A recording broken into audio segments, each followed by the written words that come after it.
La situación general de la economía nacional es una especie de bomba de tiempo con una mecha que a veces parece que se acaba cuando afloran reclamos por los atrasos del gobierno. Pero la creatividad de que habla el presidente aparentemente consiste en alargar la mecha para que la bomba estalle cuando él se vaya. Está con nosotros Fausto Ortiz, exministro de Finanzas. Buenos días, bienvenido a Contacto Directo. Buenos días, doctor. Saludos a la audiencia.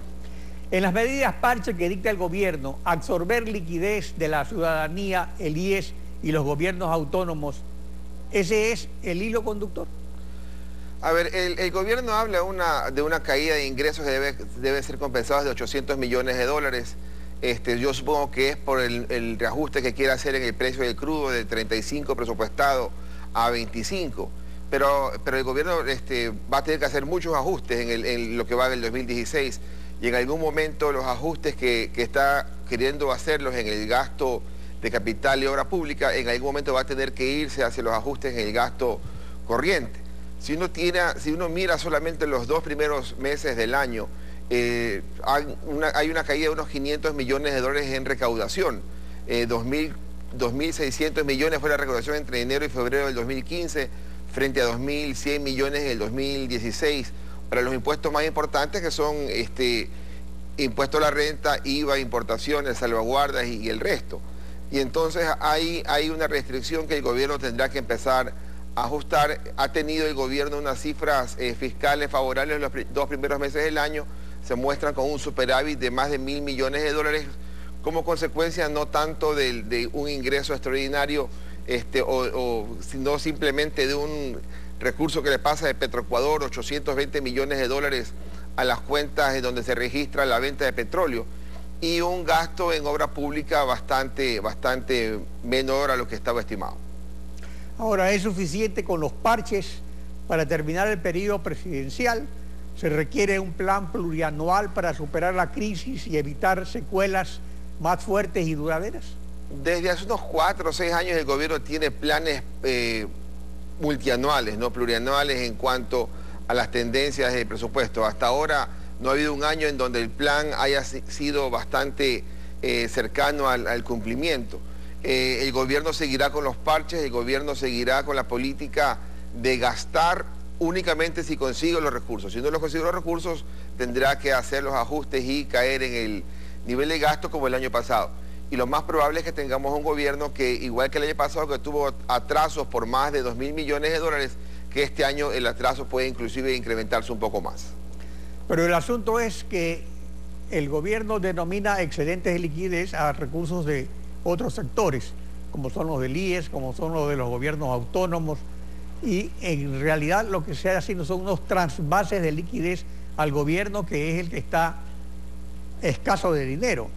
Pero en ese sentido la política debería ser tratar de compensar a los sectores a los que efectúa esa absorción de liquidez para que sigan siendo productivos, como por ejemplo pues el sector privado, que evidentemente es el sector productivo por excelencia.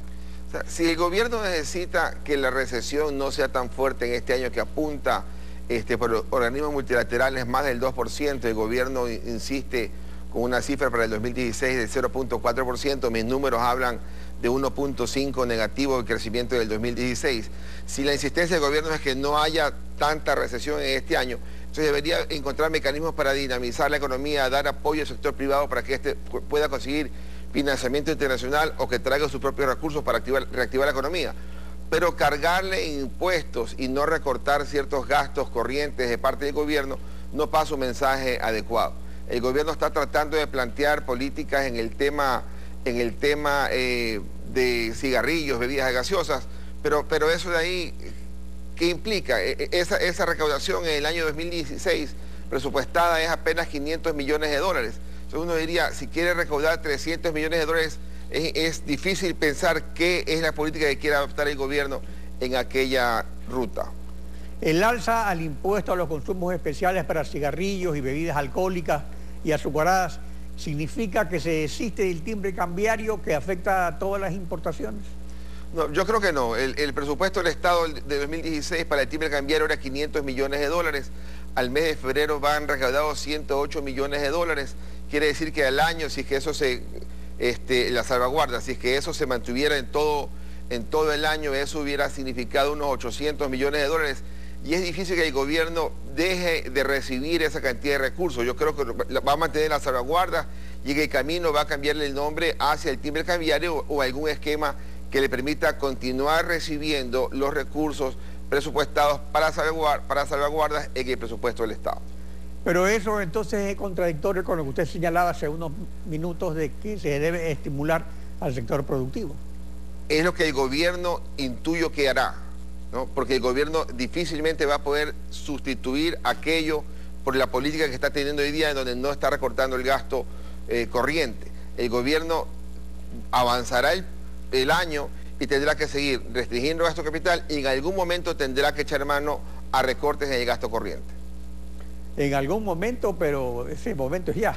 Ahora, según el artículo 82 de la Ley de Régimen Tributario Interno, el impuesto a los consumos especiales a cigarrillos y bebidas alcohólicas es el grupo 5, que es específico sobre unidad de medida y ad valorem también, y se ajusta de modo semestral y anual respectivamente.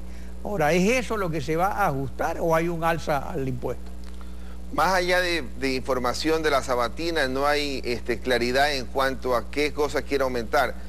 Si uno mira cuántos son los impuestos que recauda la aduana para este grupo de productos, ¿no? Lo que son cerveza, cigarrillos, bebidas alcohólicas, eso en general tiene muy poco impacto en aduanas, quizás 20 millones de dólares más en bebidas alcohólicas.